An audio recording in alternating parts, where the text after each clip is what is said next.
전하, 이것을 드셔야 합니다. 왕궁 한복판에서 한 소녀가 왕을 향해 무언가를 들이밀었습니다. 수라간 상궁이 두 눈을 질끈 감아버렸으니 소녀의 손에 들린 것은 시커멓게 사가버린 묵은 침체였기 때문입니다. 불경하기 짝이 없다는 고함이 사방에서 쏟아졌고 신하들이 일제히 자리를 박차고 일어섰습니다. 그런데 멈추라! 바로 그 순간 왕이 손을 들어 모두를 멈추었습니다. 12살 산골에서 올라온 계집아이였으나 그 눈빛에는 두려움 대신 단 하나의 확신만이 가득 차 있었습니다. 왕은 아무 말 없이 그 썩은 침체를 입에 넣었으니 이 소녀는 대체 누구이며 감히 왕에게 썩은 것을 올린 까닭은 무엇이었을까요? 야단몽화 이야기가 계속될 수 있도록 구독과 좋아요로 응원의 마음을 보태주세요. 산골 마을 솔치고을에 아침이 밝아오고 있었으니 골짜기를 타고 흘러내리는 안개 사이로 낮은 초가지붕들이 드문드문 모습을 드러내었습니다. 그 마을 끄트머리 허물어진 돌담 곁에 크고 작은 항아리들이 줄지어 늘어선 집이 하나 있었지요. 항아리만 해도 20개가 넘었거니와 그것들 사이를 누비는 조그마한 손 하나가 있었으니 그 집 외동딸 채연이었습니다. 12살 채연은 해가 뜨기도 전에 항아리 뚜껑을 하나하나 열어보는 것이 일과였습니다.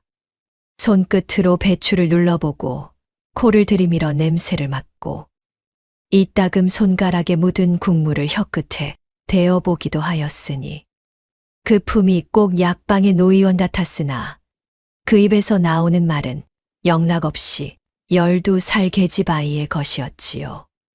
이놈은 아직 멀었고 이것은 이틀만 더. 채연이 항아리를 살피는 동안 방 안에는 아버지 이진석이 누워 있었습니다. 고을에서 훈장으로 이름났던 이진석이었건만 이제는 자리에서 일어나는 것조차 힘에 겨운 처지였으니 벌써 석 달째 위장을 쥐어짜는 통증에 시달리고 있었던 것이었지요. 약을 지어다 먹여도 차도가 없었고 마을 의원은 고개를 젓기만 하였습니다. 이진석은 그저 가만히 천장을 바라보며 기침을 사귀고 있을 뿐이었으니 그 눈빛에는 딸에 대한 미안함이 가득 고여 있었지요. 아버지, 드셔보세요. 3년 묵은 침체로 끓였사옵니다. 채연이 조심스레 사발을 들고 들어오자 이진석이 힘겹게 몸을 일으켰습니다. 국물 한 숟갈을 입에 머금은 그는 잠시 눈을 감았다가 천천히 뜨었지요. 맛이 좋구나. 드시고 나면 좀 편하시지요? 발효가 깊이 된 것일수록 장을 다스리는 힘이 세거든요. 이진석은 묵묵히 사발을 감싸 쥐었습니다. 딸이 하는 말의 절반은 알아듣기 어려웠으나 국물 한 모금에 위가 조금 풀리는 느낌만큼은 거짓이 아니었습니다. 그날 오후였습니다. 마을 어귀가 갑자기 소란스러워졌으니 관복 차림의 일행이 말을 타고 들어서고 있었던 것이었습니다. 마을 사람들이 담 너머로 고개를 내밀며 수군거렸지요. 한양에서 온 어이 나으리라 하던데 어이가 왜 이런 산골까지. 일행의 중심에는 옥색 관복을 갖춰 입은 사내가 있었으니 바로 내의원 어이 박헌중이었습니다. 그는 지방 순시 중 이 마을에 하룻밤 묵게 되었던 것이었지요. 박헌중이 말해서 내려 숙소로 향하던 중이었습니다. 그때 어디선가 묘한 냄새가 코끝을 건드려 왔으니 시큼하면서도 구수하고 자극적이면서도 깊이가 있는 냄새였지요. 이것은 발걸음이 저절로 멈추었습니다.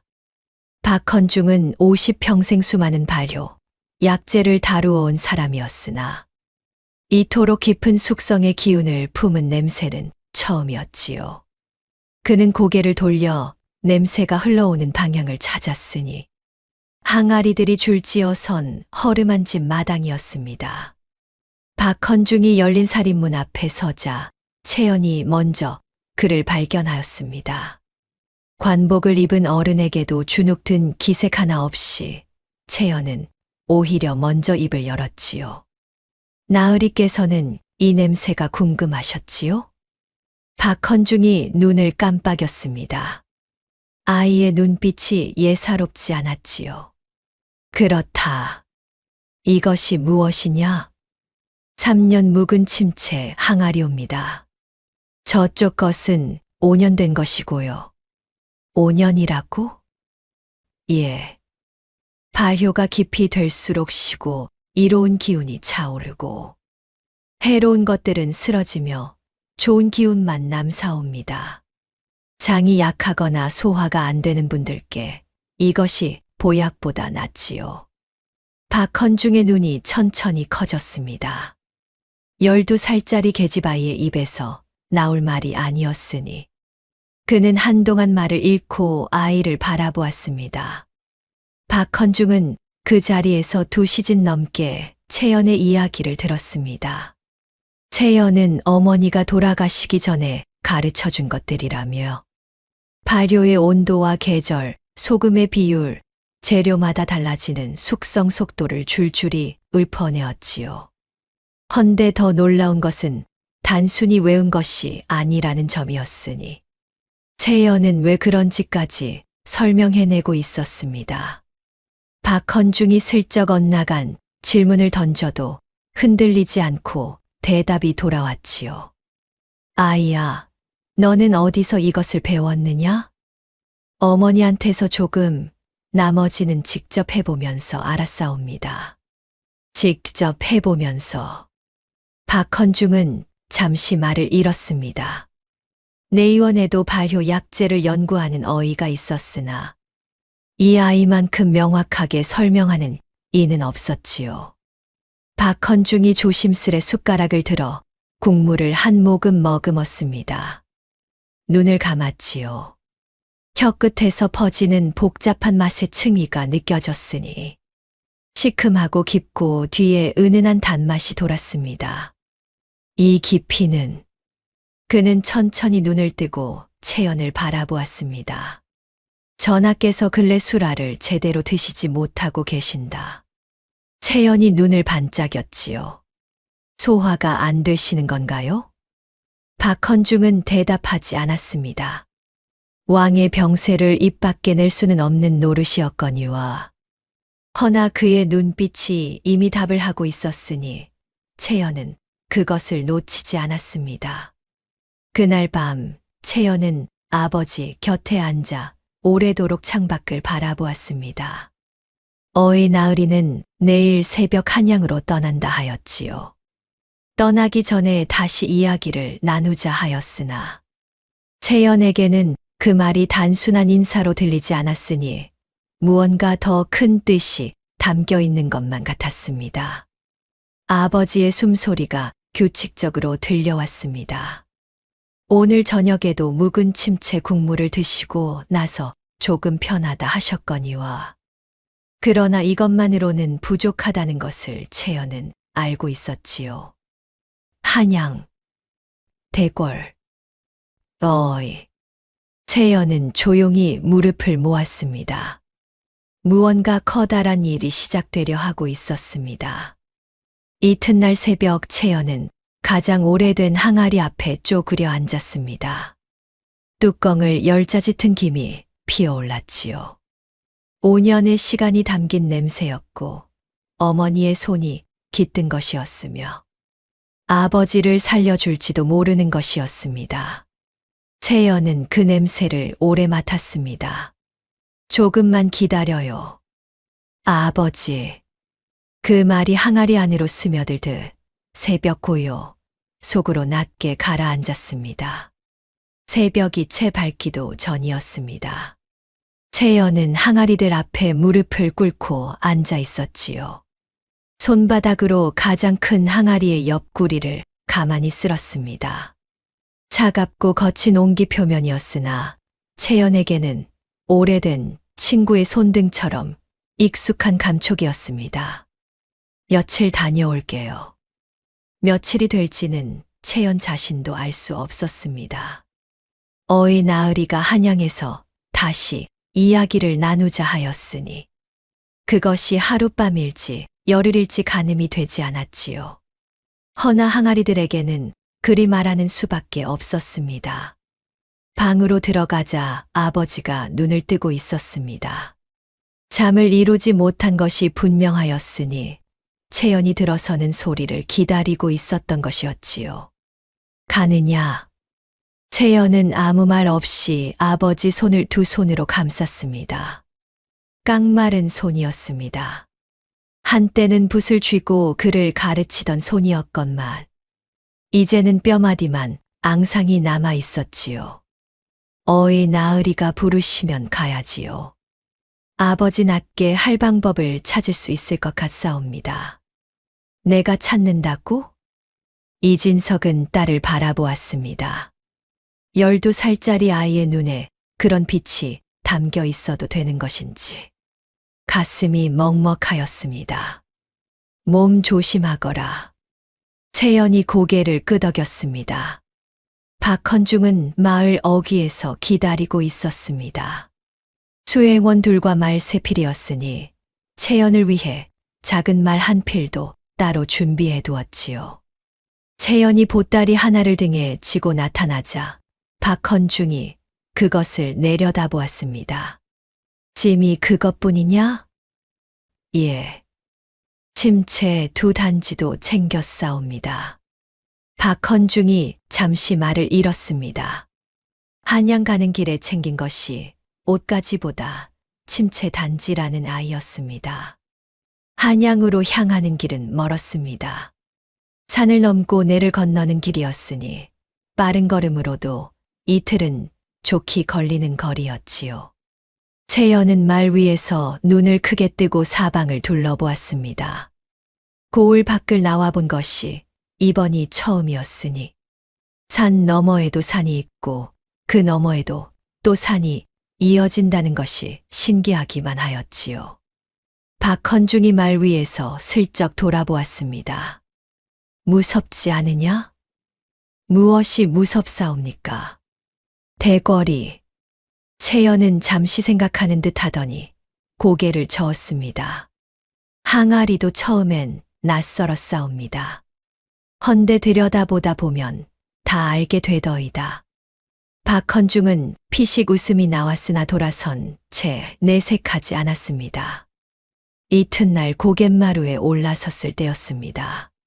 저 아래로 넓은 들판이 펼쳐지고 그 끝 어딘가에 희뿌연 연기가 모락모락 피어오르고 있었지요. 저기가 한양이옵니까? 박헌중이 고개를 끄덕였습니다. 채연은 한동안 말이 없었습니다. 산골 마을에서 보던 것과는 비교도 할 수 없이 넓고 큰 세상이었으니 가슴 속에서 무언가가 차오르는 기분이었지요. 허나 채연이 떠올린 것은 그 넓은 한양이 아니었습니다. 집에 홀로 누워있을 아버지였고 뚜껑을 열어줄 사람 없이 기다리고 있을 항아리들이었습니다. 꼭 방법을 찾아야 한다. 한양 성문이 가까워질수록 사람과 소리가 많아졌습니다. 지게꾼이 오가고 상인들이 외치고 소달구지가 흙길을 덜컹이며 지나갔지요. 채연은 고개를 이리저리 돌리느라 바빴습니다. 헌데 성문을 막 통과하려던 참이었습니다. 박헌중이 말을 세우더니 뒤를 돌아보았습니다. 채연아. 예. 대궐에 들어가면 함부로 입을 열지 말거라. 묻는 말에만 답하고 나서지 말고 아는 체도 하지 말아라. 채연이 박헌중을 바라보았습니다. 알겠사옵니다. 채연은 고개를 끄덕였습니다. 헌데 그 눈빛이 영 미덥지 않았으니 박헌중은 속으로 긴 한숨을 삼켰습니다. 대궐 문 앞에 섰습니다. 채연은 고개를 한껏 젖혀 문 꼭대기를 올려다보았습니다. 솔치 고을 훈장집보다도 마을 사당보다도 비교할 수 없이 크고 높은 문이었지요. 문 양쪽으로 갑옷 입은 병사들이 꼼짝없이 서 있었습니다. 채연과 눈이 마주친 병사 하나가 미간을 좁혔습니다. 어린 계집아이가 겁도 없이 자기를 빤히 쳐다보고 있었으니 당황스러운 것이었지요. 채연은 그 병사에게 꾸벅 인사를 하고는 문 안으로 발을 들였습니다. 항아리를 처음 들여다볼 때와 같은 눈빛이었습니다. 낯설지만 두렵지는 않은, 그저 알고 싶다는 눈빛이었습니다. 문 안쪽은 또 다른 세상이었습니다. 넓은 돌마당이 펼쳐지고 기와 지붕이 겹겹이 이어지고 어디선가 향 냄새가 흘러왔지요. 박헌중이 앞서 걸으며 낮게 말하였습니다. 내 의원은 저쪽이다. 오늘 밤은 거기서 묵어라. 채연은 고개를 끄덕이면서도 눈은 사방을 돌아다니고 있었습니다. 기둥 하나, 처마 하나가 모두 낯설고 신기하였지요. 그때였습니다. 저 멀리 붉은 지붕 너머로 무언가 커다란 건물의 윤곽이 보였습니다. 저것은 무엇이옵니까? 전하께서 계시는 곳이다. 채연은 그 붉은 지붕을 한동안 바라보았습니다. 저 안에 수라를 제대로 드시지 못하는 분이 있다 하였으니 그 분의 장이 자신의 아버지와 같은 것인지 알고 싶었지요. 아버지를 살린 것이 묵은 침체라면 왕도 살릴 수 있을 것이었습니다. 내의원은 이른 아침부터 긴장이 감돌고 있었습니다. 어이 박헌중이 지방 순시에서 데려온 아이를 오늘 어이들 앞에 세운다는 말이 돌았으니 저마다 못마땅한 기색이 역력하였지요. 어이 중 가장 연장자인 최 의관이 팔짱을 낀 채 콧방귀를 뀌었습니다. 산골 계집아이가 발효를 안다고요? 박나으리께서 이번엔 좀 지나치셨습니다 그려. 박헌중은 아무 말 없이 자리에 앉았습니다. 변명보다 직접 보여주는 편이 낫다는 것을 알고 있었지요. 채연이 문 앞에 섰습니다. 방 안에는 어이 5이 앉아 있었으니 저마다 눈빛이 차갑거나 비웃음을 머금고 있었습니다. 채연은 그 눈빛들을 천천히 훑어보더니 조용히 안으로 들어서서 허리를 굽혔습니다. 솔치 고을에서 온 채연이옵니다. 최 의관이 채연을 내려다보며 입을 열었습니다. 내가 발효를 안다 하던데 발효가 무엇이냐? 음식이 씌어지고 익어가는 과정이옵니다. 소금과 온도와 시간이 어우러지면 처음과는 전혀 다른 것이 되지요. 그것은 누구나 아는 것이다. 그렇다면 왜 침체를 오래 묵힐수록 장에 이롭다 하느냐? 채연은 잠시도 망설이지 않았습니다. 발효가 깊어질수록 시고 이로운 기운이 차오르고 해로운 것들은 쓰러지기 때문이옵니다. 그 기운이 장 안에 들어가면 막혀 있던 것을 풀고 약해진 곳을 다시 살려내지요. 오래 묵힐수록 그 힘이 깊어지는 것이옵니다. 방 안이 잠시 조용해졌습니다. 두 번째 어이가 비웃으며 끼어들었습니다. 어린 것이 말은 그럴듯하구나. 그렇다면 이것은 무엇인지 아느냐? 그가 탁자 위에 약재 하나를 올려놓았습니다. 마른 뿌리였으니 생김새가 비슷한 것이 여럿 있어 경험 없이는 구분하기 어려운 것이었지요. 채연이 가까이 다가가 들여다보았습니다. 냄새를 맡고 손끝으로 잘라진 단면을 건드려 보더니 고개를 들었습니다. 삽주 뿌리이옵니다. 백출이라고도 하지요. 비위를 튼튼하게 하고 습기를 걷어내는 약재입니다. 헌데 이것은 캔 지 꽤 되었군요. 건조가 너무 빨리 됐는지 속이 바스러져 있사옵니다. 이런 것은 효력이 절반도 안 되지요. 약재를 낸 어이의 얼굴이 굳었습니다. 세 번째 어이가 팔짱을 끼며 물었습니다. 그렇다면 묻겠다. 장이 약한 자에게 침체와 생강과 마늘을 함께 쓰면 어찌 되겠느냐? 이번엔 쉽지 않은 질문이었습니다. 어이들끼리도 의견이 갈리는 문제였으니 어린아이를 시험하기에 제격이었지요. 채연은 눈을 가늘게 떴습니다. 사람에 따라 다려옵니다. 장이 차가워서 약한 분이라면 생강이 속을 덮여주니 함께 쓰면 도움이 되지요. 허나 장이 뜨겁고 건조해서 약한 분이라면 생강은 오히려 해가 됩니다. 그런 분께는 침체만 쓰는 편이 낫사옵니다. 마늘도 마찬가지이니 먼저 그분이 어느 쪽인지를 살펴야 하지 않겠사옵니까? 세 번째 어이가 입을 다물었습니다. 박헌중은 벽 쪽에 조용히 앉아 채연을 바라보고 있었습니다. 그는 아무 말도 하지 않았습니다. 할 필요가 없었지요. 채연이 스스로 하고 있었으니 입을 여는 것이 오히려 방해가 될 것이었습니다. 최 의관이 마지막으로 한 가지를 더 물었습니다. 이번에는 진짜 어려운 것이었습니다. 전하께서는 수라를 드셔도 소화가 되지 않고 드시지 않아도 속이 불편하시다. 이미 여러 처방을 써보았으나 나아지질 않는다. 내가 보기에 무엇이 문제이겠느냐? 방 안이 일순 조용해졌습니다. 왕의 병세를 어린아이 앞에 꺼낸 것은 어차피 답을 기대해서가 아니었으니 막다른 질문으로 아이를 멈추게 하려는 것이었지요. 채연은 잠시 생각에 잠겼습니다. 한 가지만 여쭤봐도 되겠사옵니까? 최 의관이 눈썹을 치켜 올렸습니다. 말해보거라. 전하께서 드시는 수라가 어떠하옵니까? 기름진 것이 많사옵니까? 아니면 담백한 것이 많사옵니까? 어이들이 서로 눈빛을 교환하였습니다. 뜻밖의 질문이었지요. 수라는 격식에 따라 올리는 것이거늘 그것이 무슨 상관이냐? 상관이 있사옵니다. 드셔도 소화가 안 되고 드시지 않아도 불편하시다 하셨으니 장 자체가 일하기를 멈춰가고 있는 것이옵니다.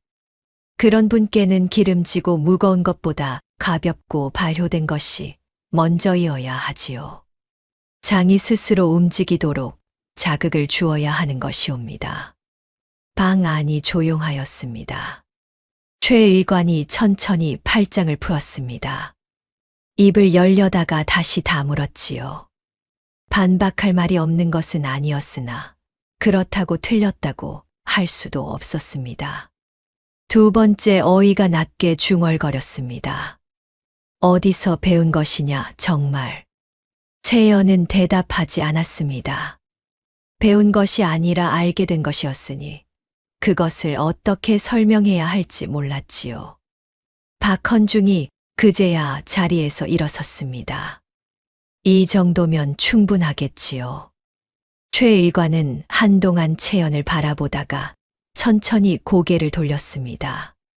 인정도 부정도 아닌 침묵이었으나 그것이 오히려 가장 큰 인정이었습니다. 채연은 내의원 마당으로 나왔습니다. 햇살이 환하였지요. 방 안의 차가운 눈빛들과는 달리 바깥의 공기는 따뜻하고 넓었습니다. 박헌중이 뒤따라 나오며 나지기 말하였습니다. 잘하였다. 채연은 고개를 끄덕였습니다. 허나 그 눈은 이미 저 멀리 붉은 지붕 쪽을 향하고 있었지요. 아직 해야 할 일이 남아 있었습니다. 전하를 만나야 하였습니다. 다음 날 아침이었습니다. 수라상이 차려지는 시간이었지요. 상궁들이 소리 없이 움직이며 그릇을 하나씩 올렸으니 자그마치 12가지 찬이 가지런히 놓였지요. 기름진 고깃찜에 진한 국물, 볶은 나물에 달콤한 과줄까지. 보기에는 풍성하고 화려한 상이었습니다. 채연은 문 밖에서 박헌중 옆에 서 있었습니다. 오늘 전하께 인사를 올린다는 말을 들은 것이 어제였으니 채연으로서는 밤새 마음의 준비를 한 셈이었지요. 들어가면 절을 올리고 묻기 전에는 쓸데없는 말은 하지 말 거라. 박헌중이 다시 한 번 당부하였습니다. 채연이 고개를 끄덕였습니다. 전하는 창가에 앉아 계셨습니다. 붉은 골룡포가 아침 햇살을 받아 은은히 빛났지요. 채연과 박헌중이 들어서자 상궁 조씨가 날카로운 눈으로 채연을 훑었습니다. 저 작은 것이 어이 나으리를 따라 내의원에 들어왔다는 아이로구나 싶었으니 입가에 못마땅한 기색이 스쳤습니다. 채연은 넓은 마루 위에 무릎을 꿇고 이마를 조아렸습니다. 솔치 고을에서 온 채연이옵니다. 전하께 문안 올리옵니다. 전하가 천천히 고개를 돌렸습니다. 고개를 들어라. 채연이 고개를 들었습니다. 전하의 눈이 채연을 바라보고 있었으니 깊고 무거운 눈빛이었습니다. 50평생 수많은 신하들을 다루어 온 눈이었지요. 채연은 그 눈빛을 피하지 않았습니다. 전하가 잠시 채연을 바라보다가 나직이 입을 열었습니다. 내가 발효를 안다 하던데 내의원 어이들을 놀라게 하였다고도 들었다. 과찬이옵니다, 전하. 과찬이 아니라 사실이라 하더구나. 전하가 수라상 쪽으로 시선을 옮기며 말씀하셨습니다. 짐이 요즘 수라를 제대로 들지 못하고 있다. 어이들이 여러 처방을 올렸으나 차도가 없으니 말끝이 흐려졌습니다.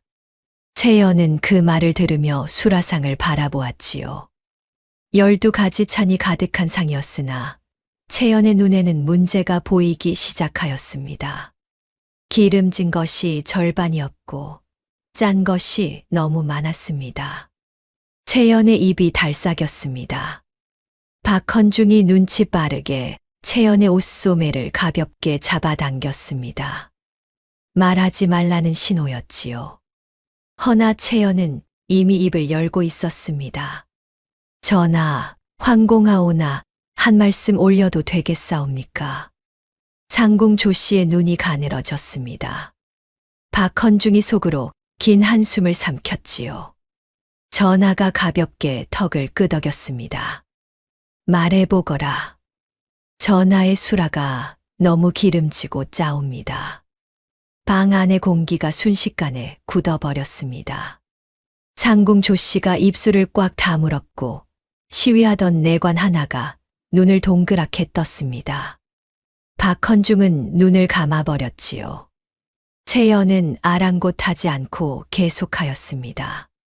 장이 약해진 분께는 무거운 것이 오히려 짐이 되옵니다. 기름진 것을 드실수록 장은 더 지쳐가지요. 드셔도 소화가 안 되고 드시지 않아도 불편하신 것은 그 까닭이 아닌가 하옵니다. 전하가 채연을 바라보았습니다. 노여움도 아니었고 웃음도 아니었습니다. 그저 가만히 오래 바라보셨지요. 신하라면 진즉 황공하여 이마를 조아렸을 그 눈빛 아래에서 채연은 여전히 고요하였습니다. 전하가 천천히 입을 열었습니다. 그래서 어찌하라는 것이냐? 채연이 대답하였습니다. 가볍고 발효된 것을 먼저 드셔야 하옵니다. 장이 스스로 움직이기 시작하면 그때 다른 것을 더하셔도 늦지 않사옵니다. 상궁 조씨가 참지 못하고 앞으로 나섰습니다. 전하, 황공하오나 수라는 오랜 격식에 따라 올리는 것이옵니다.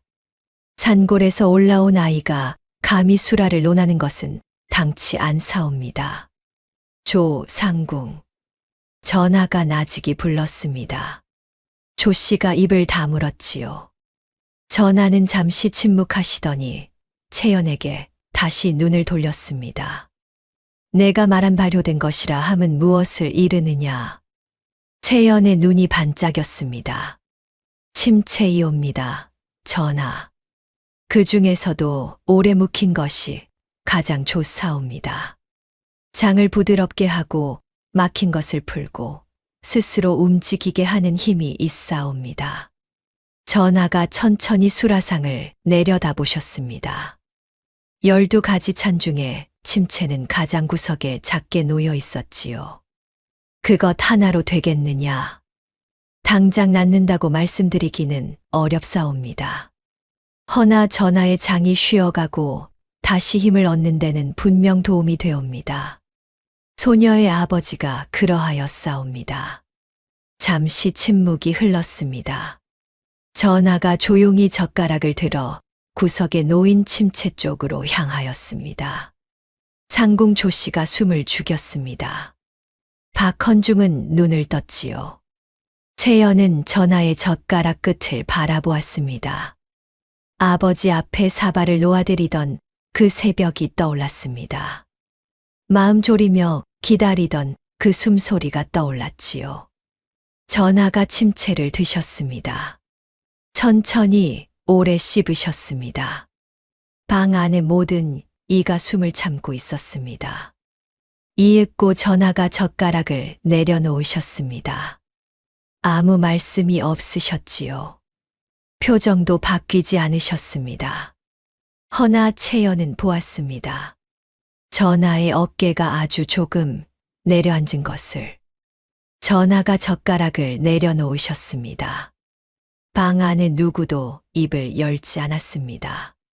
상궁조 씨는 숨을 죽인 채 전하의 얼굴을 살폈고 박헌중은 두 손을 무릎 위에 가지런히 얹고 기다렸지요.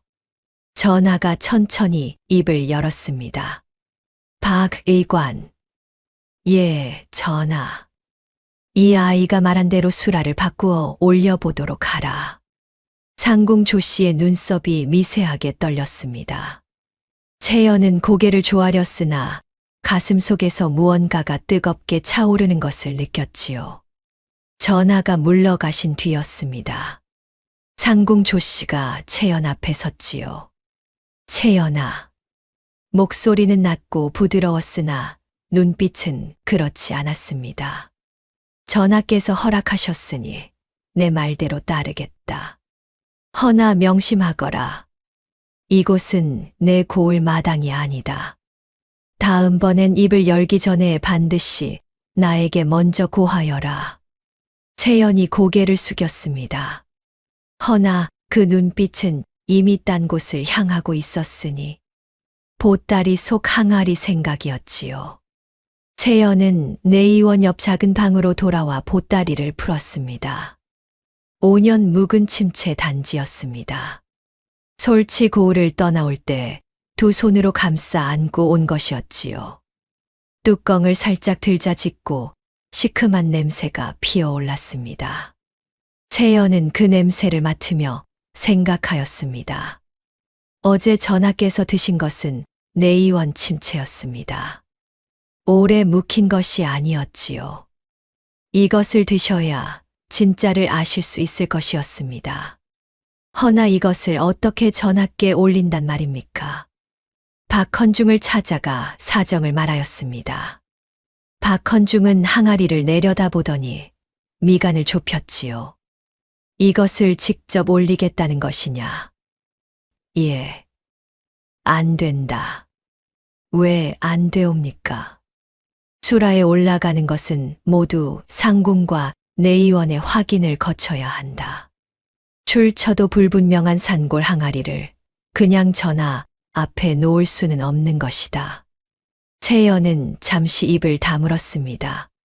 허나 포기한 것이 아니었지요. 나으리께서 확인해 주시면 되지 않겠사옵니까? 박헌중은 채연을 바라보았습니다.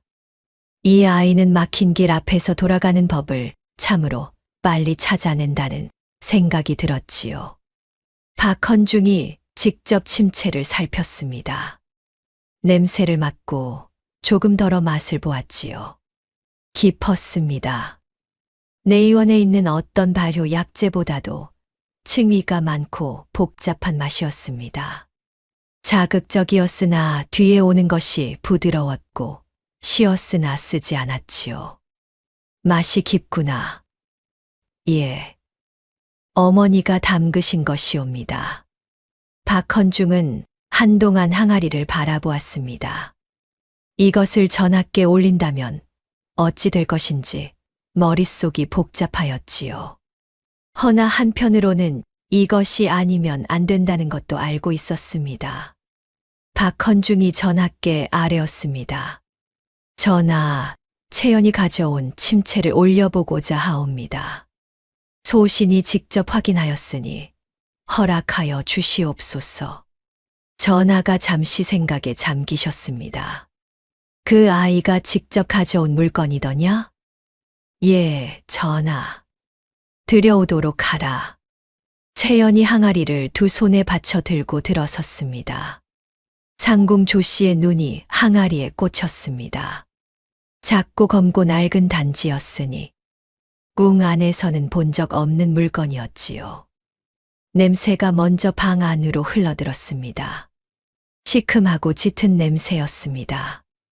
내관 하나가 저도 모르게 코를 막았습니다. 채연이 전하 앞에 무릎을 꿇고 항아리를 두 손으로 올렸습니다. 전하, 이것을 드셔야 하옵니다. 그 순간이었습니다. 상궁 조씨가 앞으로 나섰지요. 전하, 저것을 보시옵소서. 시커멓게 삭은 것을 감히 수라 자리에 올리다니 불경하기 짝이 없사옵니다. 한 신하가 거들었습니다. 어린 것이 어디서 주워온 것인지도 모를 물건을 전하께 올리는 것은 있을 수 없는 일이옵니다. 고함이 사방에서 쏟아졌습니다. 채연은 그 소리들 한가운데서 항아리를 내려놓지 않았지요. 두 손이 떨리지 않았습니다. 전하가 손을 들었습니다. 방 안이 조용해졌지요. 전하의 눈이 채연에게로 향하였습니다. 어제와 같은 눈빛이었습니다. 깊고 무겁고 쉽게 읽히지 않는 눈빛이었지요. 이것이 무엇이냐? 5년 묵은 침체이옵니다. 전하. 소녀의 어머니가 담그신 것이옵니다. 어제 먹은 것과 무엇이 다르냐? 하늘과 땅 차이이옵니다. 어제 것은 장을 달래는 것이었다면 이것은 장을 깨우는 것이옵니다. 전하가 항아리를 내려다보셨습니다. 시커멓고 낡은 것이었습니다. 궁 안에 어떤 그릇과도 어울리지 않는 것이었지요. 냄새도 강하였습니다. 허나 전하는 그것을 밀어내지 않으셨습니다. 오래 바라보셨습니다. 채연은 기다렸습니다. 아버지가 처음 사발을 받아들던 그 새벽처럼 숨을 죽이고 기다렸지요. 전하가 천천히 입을 여셨습니다. 조금 덜어 올려라. 상궁 조씨의 얼굴이 하얗게 변하였습니다. 박헌중은 눈을 감았지요. 안도인지 긴장인지 모를 숨을 내쉬면서 전하가 5년 묵은 침체를 입에 드셨습니다. 방 안에 누구도 숨을 쉬지 않는 것 같았지요. 상궁 조씨는 두 손을 마주 잡은 채 굳어 있었고 박헌중은 눈을 내리깔고 있었습니다. 채연만이 전하의 얼굴을 바라보고 있었습니다. 전하가 천천히 씹으셨습니다. 오래 씹으셨지요. 그리고 이윽고 젓가락을 내려놓으셨습니다. 아무 말씀이 없으셨습니다. 그날 저녁이었습니다. 상궁 조씨가 내관 하나를 불러 낮게 말하였지요. 전하께서 드신 것이 무엇인지, 그 출처가 어디인지 기록에 남겨두어라. 그리고 포도청에 알려라. 확인되지 않은 음식을 전하께 올린 자가 있다고. 내관이 고개를 숙였습니다. 상궁마마, 허나 어이 박나으리께서 확인하신 것이라 하지 않았사옵니까? 확인과 허락은 다른 것이다. 채연은 그날 밤 항아리를 끌어안고 잠들었습니다. 전하께서 드셨습니다. 그것으로 충분하였지요. 나머지는 시간이 해줄 것이었습니다. 어머니가 늘 하시던 말씀이었으니 발효는 서두른다고 되는 것이 아니라 기다려야 하는 것이라 하셨지요. 채연은 그 말을 떠올리며 눈을 감았습니다. 아버지 생각이 났습니다. 지금쯤 주무시고 계실 것이었지요. 새벽이었습니다. 문이 거칠게 열렸지요. 포도청 나졸 둘이 들어서더니 채연을 내려다보았습니다. 내가 채연이냐? 채연이 자리에서 일어나 앉았습니다. 잠이 덜 깬 눈이었으나 목소리는 또렷하였지요. 그러하옵니다. 따라오너라. 채연은 항아리를 한번 바라보았습니다. 그리고 일어섰지요. 국문장은 차갑고 넓은 곳이었습니다. 바닥은 맨 나무였고 양쪽에 포졸들이 서 있었지요. 탁자 너머에는 포도청 관리가 앉아 있었습니다. 채연은 그 앞에 무릎을 꿇었습니다. 내 이름이 무엇이냐? 채연이옵니다. 나이는 12살이옵니다. 관리가 채연을 내려다보았습니다. 이런 어린 것이 겁도 없이 왕에게 출처불명의 음식을 올렸다는 것이 믿기지 않는 듯하였지요. 확인되지 않은 음식을 전하께 올린 죄를 아느냐? 어이 박헌중 나으리께서 직접 확인하셨사옵니다. 허락과 확인은 다르다는 것을 모르느냐? 채연은 잠시 입을 다물었습니다. 상궁 조씨가 한 말과 똑같았으니 이것이 어디서 시작된 것인지 알 것 같았지요. 소녀는 전하께 해가 되는 것을 올린 것이 아니옵니다. 오히려 도움이 되는 것을 올렸지요. 그것을 내가 얻지 않으냐?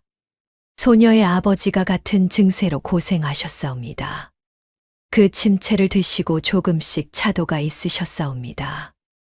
허나 아직 완전히 낫지는 못하셨지요. 관리가 탁자를 손가락으로 두드렸습니다. 발효가 장을 다스린다는 것을 어디서 배웠느냐? 어머니께 배웠사옵니다. 나머지는 직접 해보면서 알았지요.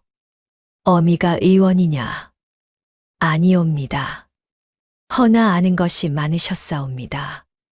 돌아가시기 전까지 항아리 하나하나를 소녀에게 가르쳐 주셨지요.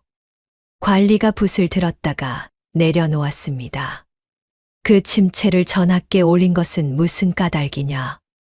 전하의 증세가 소녀 아버지와 같사옵니다. 아버지께서 그 침체를 드시고 차도가 있으셨으니 전하께도 도움이 될 것이라 생각하였지요. 내 아버지가 차도가 있었다는 것을 어찌 증명하느냐? 증명할 방법은 없사옵니다. 허나 소녀가 직접 보았사옵니다. 관리가 탁자를 손가락으로 두드렸습니다. 그것뿐이냐? 다른 까닭은 없느냐? 채연이 잠깐 멈추었습니다. 소녀는 어이 나으리를 따라 한양에 왔사옵니다. 전하를 낫게 도우면 아버지 약값을 구할 수 있을 것이라 생각하였지요. 소녀에게는 다른 방법이 없었사옵니다. 방 안이 조용해졌습니다. 관리가 채연을 오래 바라보았지요. 12살짜리 계집아이였습니다. 떨지도 않았고 울지도 않았습니다. 거짓을 꾸미는 기색도 없었지요. 그저 있는 것을 있는 대로 말하고 있을 뿐이었습니다. 관리가 천천히 붓을 들었습니다. 그때였습니다. 문 밖에서 발소리가 들렸지요. 박헌중이었습니다. 그는 문 안으로 들어서더니 관리를 향해 고개를 숙였습니다. 포도청 나으리, 이 아이에 관한 일은 소신이 책임지겠사옵니다. 침체를 확인한 것도 소신이요. 전하께 올리도록 한 것도 소신이옵니다. 관리가 박헌중을 바라보았습니다.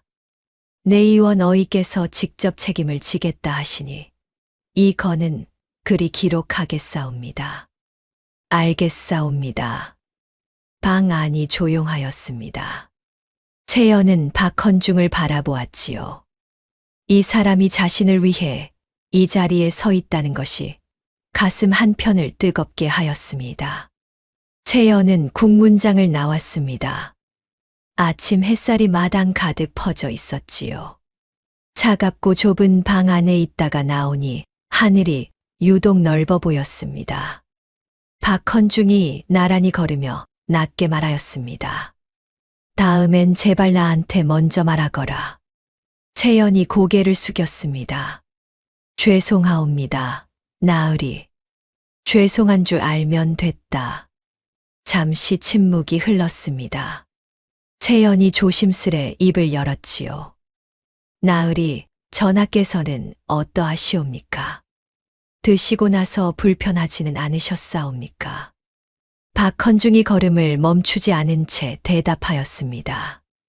어젯밤 수라를 조금 더 드셨다 하더구나. 채연의 입가에 아주 작은 미소가 스쳤습니다. 국문장을 나온 다음 날이었습니다.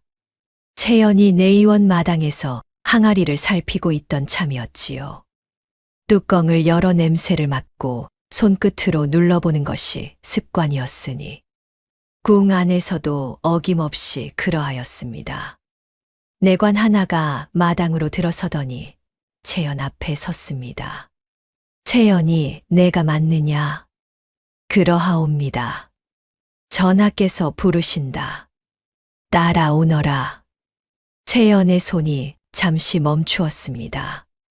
뚜껑을 도로 닫고 일어섰지요. 박헌중이 소식을 듣고 달려왔습니다.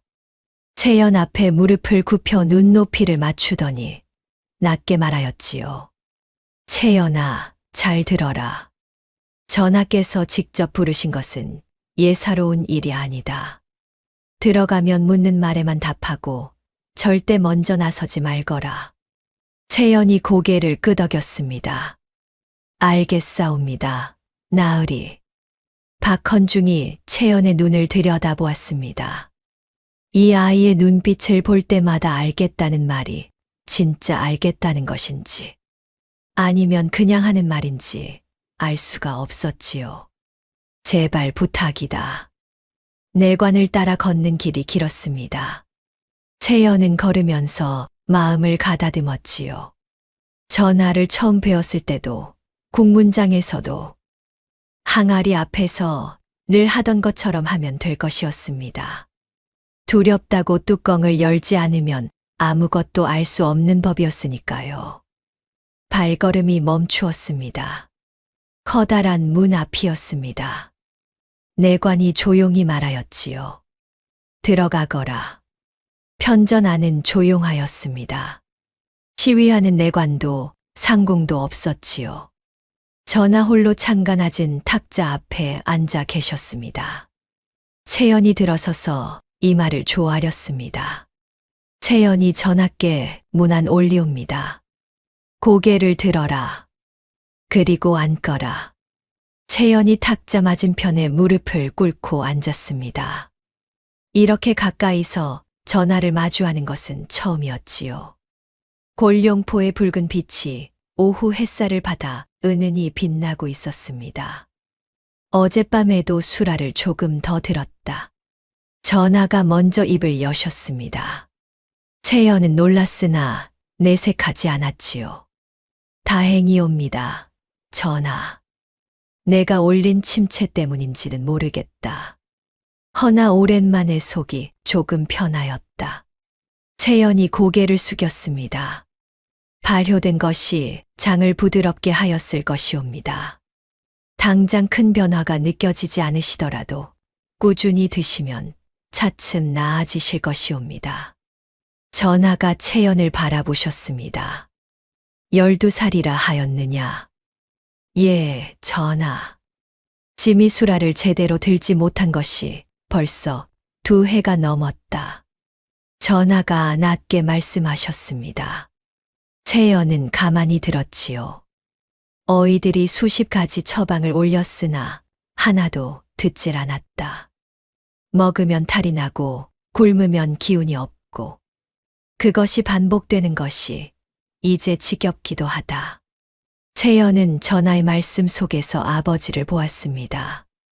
똑같은 말씀이었지요. 드셔도 탈, 안 드셔도 탈이라 하시던 아버지의 목소리가 겹쳐 들렸습니다. 전하, 여쭤봐도 되겠사옵니까? 말해보거라. 주무실 때 속이 더 불편하시옵니까? 드신 직후가 더 불편하시옵니까? 전하가 잠시 생각하셨습니다. 둘 다 불편하다. 허나 굳이 말하자면 밤이 더 심하다. 새벽에 잠을 깨는 일이 잦지. 채연이 고개를 끄덕였습니다. 아버지도 그러하셨사옵니다. 밤에 장이 더 예민해지는 것이옵니다. 낮에 드신 것이 무거우면 밤에 그것이 탈이 되지요. 그러하오니 저녁 술알을 가장 가볍게 드시는 것이 좋사옵니다. 기름진 것은 아침에, 저녁에는 발효된 것과 따뜻한 국물 위주로 드시면 차츰 나아지실 것이옵니다. 방 안이 조용하였습니다. 전하가 채연을 바라보셨지요. 어이들도 그런 말은 하지 않았다. 어이들은 약으로 고치려 하셨을 것이옵니다. 허나 소녀는 약보다 음식이 먼저라고 생각하옵니다. 장은 매일 드시는 것으로 만들어지는 것이니까요.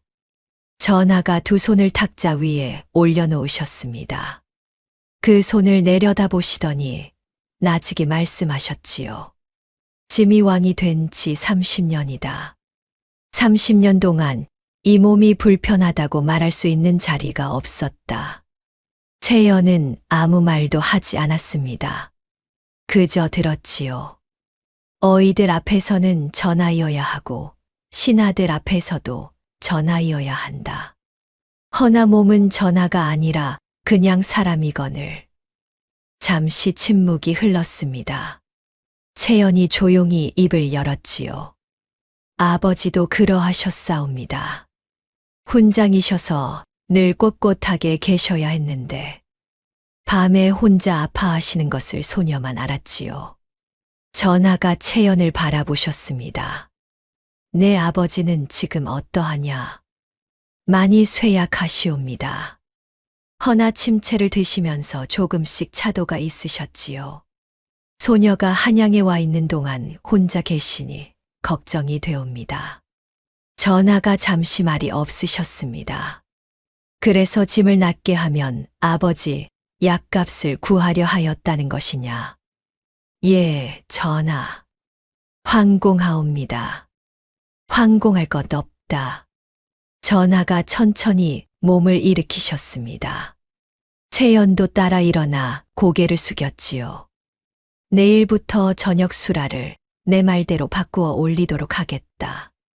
그리고 전하가 잠깐 멈추셨습니다. 내 아버지 이야기는 박 의관에게 따로 이르도록 하마. 채연의 눈이 순간 흔들렸습니다. 허나 이내 깊이 고개를 조아렸지요. 황공하옵니다. 전하. 채연은 편전을 나와 혼자 걸었습니다. 저녁 하늘이 붉게 물들어 있었지요. 솔치 고을에서 보던 하늘과 같은 하늘이었으나 오늘따라 유독 넓어 보였습니다. 전하께서 아버지 이야기를 들어주셨습니다. 그것만으로도 눈물이 날 것 같았지요.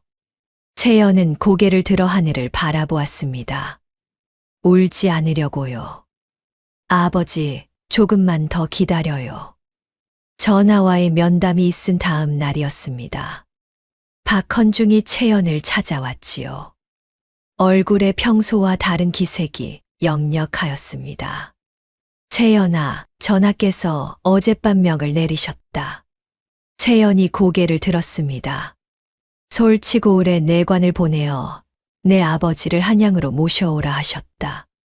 그리고 궁 가까이에 거처를 마련하여 내가 아버지와 함께 지낼 수 있도록 하라 하셨지. 채연은 잠시 말을 잃었습니다. 전하께서 아버지를요? 그래. 내의원에서 아버지 병세도 함께 살피겠다 하셨다. 채연아, 전하께서 내 아버지 이야기를 잊지 않고 계셨던 것이다. 채연은 고개를 숙였습니다. 눈물이 나오려는 것을 막을 수가 없었지요. 항아리 앞에서도 울지 않았고 국문장에서도 울지 않았던 아이였으나 이번만큼은 어쩔 수가 없었습니다.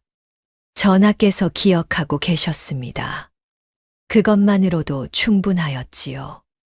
닷새 뒤였습니다. 채연은 새로 마련된 거처를 둘러보았습니다. 궁 담장 바로 바깥에 있는 작은 기와집이었지요. 솔치 고을 초가집에 비하면 크고 반듯하였고 마당에는 항아리를 놓을 자리도 넉넉하였습니다. 채연은 마당 한가운데 서서 하늘을 올려다보았습니다.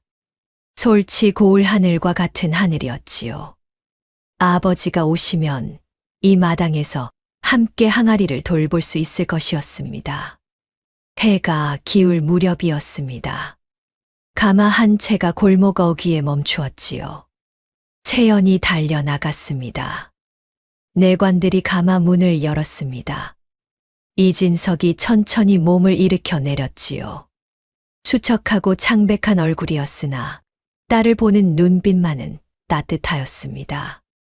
채연아. 채연이 아버지 앞에 멈추어 섰습니다. 달려들어 안기고 싶었으나 다리가 말을 듣지 않았지요. 그냥 서서 아버지를 바라보았습니다. 아버지. 그 한마디에 모든 것이 담겨 있었습니다.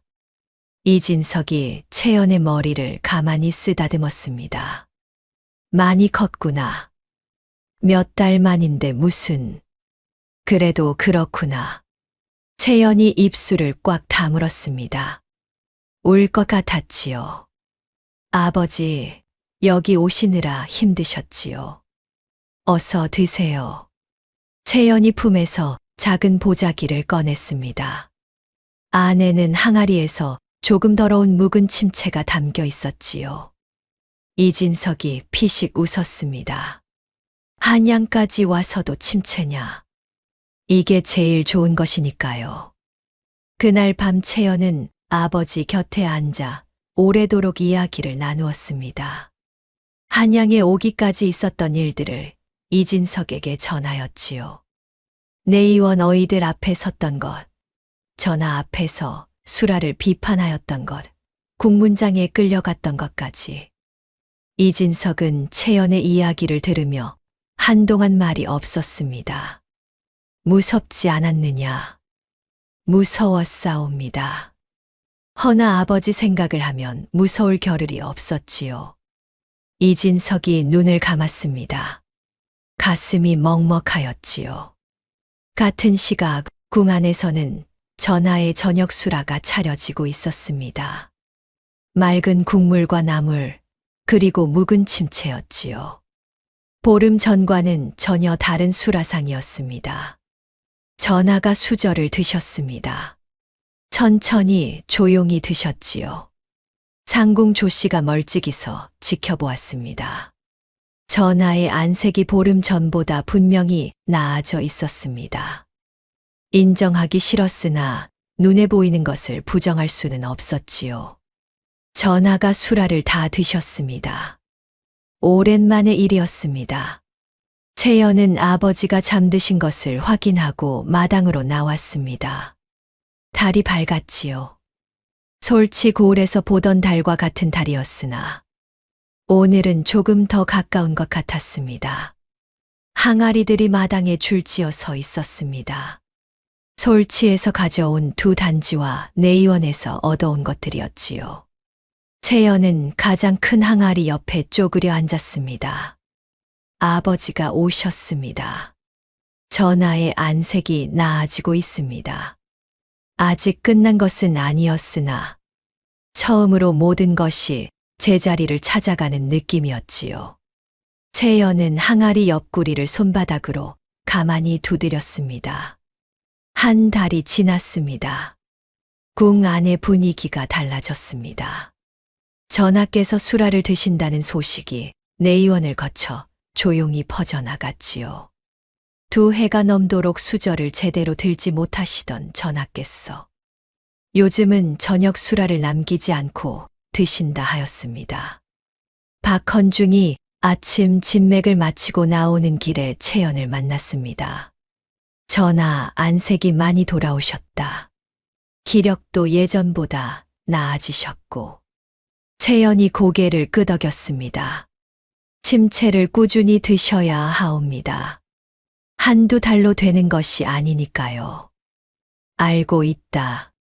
전하께서도 알고 계신다. 아버지 이진석도 차츰 기력을 되찾고 있었습니다. 내의원 어이들이 매일 아침 진맥을 보았고 채연이 담근 침체가 새끼 상에 빠지지 않고 올랐지요. 처음 한양에 도착하였을 때는 가마에서 내리는 것도 힘겨워 하셨건만 이제는 마당을 혼자 걸을 수 있게 되었습니다. 최 의관이 이진석의 진맥을 마치고 나오다가 채연과 마주쳤습니다. 채연을 처음 보았을 때 비웃던 그 어이였지요. 그가 채연 앞에서 잠시 멈추더니 낮게 말하였습니다. 잘하였다. 그것뿐이었습니다. 허나 채연에게는 그것으로 충분하였지요. 아침마다 채연과 이진석은 나란히 항아리를 살폈습니다. 채연이 뚜껑을 열어 냄새를 맡고 손끝으로 눌러보면 이진석이 옆에서 조용히 바라보았지요. 예전에는 딸이 하는 말의 절반을 알아듣지 못하였건만 이제는 고개를 끄덕이는 일이 많아졌습니다. 매일 먹고 나아지다 보니 몸이 먼저 알게 된 것이었지요. 이것은 언제 열어보는 것이냐? 보름 뒤요. 아직 더 익어야 해요. 그렇구나. 이진석이 항아리 옆구리를 손바닥으로 가볍게 두드렸습니다. 딸이 늘 하는 것을 따라한 것이었지요. 채연이 그것을 보고 피식 웃었습니다. 전하의 저녁 수라가 끝났습니다. 상궁 조씨가 조심스럽게 다가가 빈 그릇들을 살폈습니다. 남긴 것이 없었지요. 침체 그릇도 깨끗하였습니다. 전하가 조씨를 바라보셨습니다. 조 상궁. 예, 전하. 그 아이 침체가 떨어지지 않게 하여라. 조씨가 고개를 숙였습니다. 명심하겠사옵니다, 전하. 조씨는 물러나오며 입술을 꾹 다물었습니다. 인정하고 싶지 않았으나 전하의 안색이 달라진 것은 누가 봐도 분명하였지요. 그것이 산골 계집아이의 썩은 침체 덕분이라는 것도. 어느 날 전하가 채연을 다시 불렀습니다. 이번에는 편전이 아니라 여러 신하들이 함께하는 자리였지요. 채연이 들어서서 이마를 조아리자 전하가 천천히 입을 여셨습니다. 채연아. 예, 전하. 짐이 묻겠다. 내가 원하는 것이 무엇이냐? 채연이 고개를 들었습니다. 방 안의 신하들이 일제히 채연을 바라보았지요. 상을 내리려는 것이 분명하였으니 저마다 아이가 무엇을 말할지 궁금하였습니다. 채연이 잠시 생각하였습니다. 전하, 소녀는 한 가지만 바라옵니다. 말해보거라. 아버지와 함께 지금 사는 곳에서 계속 살 수 있으면 좋겠사옵니다. 그리고 항아리를 더 놓을 수 있는 마당이 조금 더 있으면 좋카옵니다. 방 안이 잠시 조용해졌습니다. 신하 하나가 저도 모르게 헛기침을 하였지요. 비단도 아니고 벼슬도 아니고 항아리 놓을 마당이라니. 전하가 천천히 웃으셨습니다. 오랜만에 보는 웃음이었습니다. 그것뿐이냐? 예, 전하. 소녀는 아직 담가야 할 침체가 많사옵니다. 전하가 박헌중을 바라보셨습니다. 박의관. 예, 전하. 저 아이 마당을 넓혀주도록 하라. 그리고 항아리는 필요한 만큼 대어주어라. 박헌중이 고개를 숙였습니다. 입가에 웃음이 번지는 것을 숨기느라 애를 썼지요. 채연이 깊이 이마를 조아렸습니다. 황공하옵니다, 전하. 세월이 흘렀습니다. 채연은 어른이 되었습니다. 두 갈래 머리는 단정히 올렸고 연두 저고리 대신 차분한 빛깔의 옷을 입게 되었지요. 허나 아침마다 항아리 뚜껑을 열어 냄새를 맡고 손끝으로 눌러보는 것은 여전하였습니다. 궁 담장 바로 바깥 처음 마련해 주셨던 그 집은 어느새 한양에서 소문난 곳이 되어 있었습니다. 채연이 차린 주막은 날이 갈수록 손님이 늘었습니다. 발효된 음식들이 줄을 이루었으니 묵은 침채를 넣은 찌개며 오래 삭힌 것들로 만든 국물이 특히 소문이 났지요. 멀리서 찾아오는 손님도 있었고 내의원 어이들이 환자에게 권하는 곳이 되기도 하였습니다. 최 의관이 어느 날 주막 문을 두드렸습니다. 채연이 반갑게 맞이하였지요. 나으리, 오랜만이옵니다. 자네가 워낙 바빠서 내가 찾아와야 하는 신세가 됐군. 둘이 마주 앉아 웃었습니다. 아버지 이진석은 주막 한쪽 자리가 늘 비어 있었습니다. 그것은 아버지 자리였지요. 이진석은 그 자리에 앉아 오가는 손님들을 바라보았습니다. 내의원의 보살핌과 딸의 침체 덕분에 몸이 많이 나아진 지 오래였지요. 이제는 밥도 잘 먹고 잠도 잘 자는 사람이 되어 있었습니다. 채연이 바쁘게 움직이는 것을 바라보다가 이진석이 나직이 중얼거렸습니다. 잘 컸구나.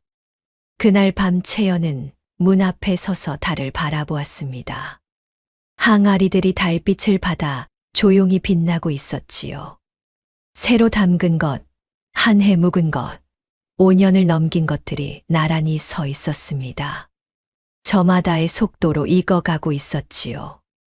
채연은 가장 오래된 항아리 곁에 쪼그려 앉아 옆구리를 손바닥으로 가만히 두드렸습니다. 어머니가 처음 담그셨던 방식 그대로였습니다. 소금과 온도와 시간, 서두른다고 되는 것이 아니었지요. 기다려야 하는 것이었습니다. 전하도 나아지셨습니다. 아버지도 나아지셨습니다. 주막은 날마다 사람들로 가득하였습니다. 채연은 달을 올려다 보았습니다. 썩은 것이 보약이 되고 기다림이 기적이 되는 것. 그것을 채연은 항아리에서 배웠습니다. 이 이야기는 여기서 마칩니다. 이 이야기는 재밌으셨나요? 구독과 좋아요는 채널 운영에 많은 도움이 됩니다. 지금 이 순간 어디서 이야기를 듣고 계신지 댓글로 남겨주세요. 그 공간의 작은 기적 같은 하루가 일어날 수 있도록 함께 바라겠습니다. 감사합니다.